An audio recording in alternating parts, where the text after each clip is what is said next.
We begin in the Middle East. Israel has launched a massive military operation in Northern Gaza. After 2 nights of airstrikes, hundreds of Israeli tanks and troops marched into the town of Jabalia. The IDF claims that Hamas has regrouped in Northern Gaza after the Palestinian group fired rockets into Israel from Jabalia over the weekend. In Northern Gaza, in the last hour, fighter jets have been striking terrorist targets. This morning, we began a temporary evacuation process of the Jabalia area, from this area towards the center of the strip as part of our preparation for a military operation. In recent weeks, we have identified attempts by Hamas to restore its military capabilities in Jabalia, and we are working to dismantle these attempts.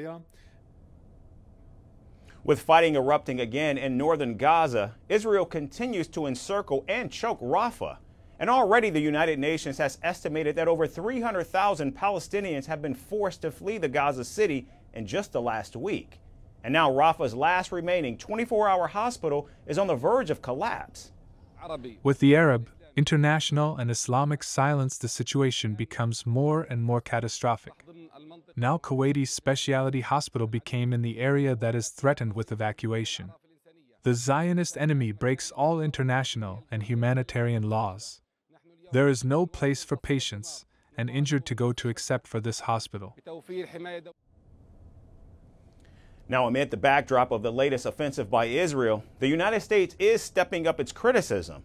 The U.S. has accused Israel of possibly breaching international humanitarian law by using American-made weapons against civilians in Gaza. And the White House says that it remains highly concerned of Israel's actions in Rafah. Now, despite the stern comments from Washington, Israeli Prime Minister Benjamin Netanyahu has decided to carry on with the operation in Rafah. Keep going until victory, and that's how we will do it. The spirit of the people, with God's help, will continue to lift us up in the fateful challenges that are still ahead of us, and that we had in our 76 years of independence. And Hamas is accusing Netanyahu of not wanting a ceasefire deal, which they say Israel has discarded with the invasion of Rafah. Hamas has also criticized President Joe Biden for continuing to support Israel. And now, after Hamas ruled out further negotiations, thousands of Israelis took to the streets to protest against Prime Minister Netanyahu. Here in hunger strike for 8 days now because the government is doing nothing for the deal with Hamas. We are now fighting for the living. We are very much in favor of remembering the dead and unite with them on this day. But as important as that is to fight for the living. These girls are alive and we need to take them out from there, and it's our government duty to all citizens to get them out.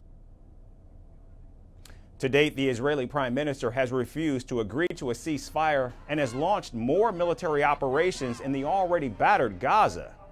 It appears the more isolated and attacked Prime Minister Netanyahu becomes, the more aggressive and dogmatic he is in doubling down on his approach to the war in the region, further blurring the lines between the innocent and the guilty.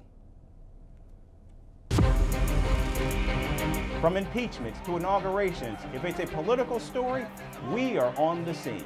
The race for the White House is heating up. We're beating Biden. How dare he say that? If it's breaking news, we're live with the latest coverage. From the White House, the State Department, and Capitol Hill, we know the issues, but above all, we know the players to bring you the latest in-depth analysis on all the key stories that we're covering. I'm Eric Ham. Join me from Washington here on Firstpost America.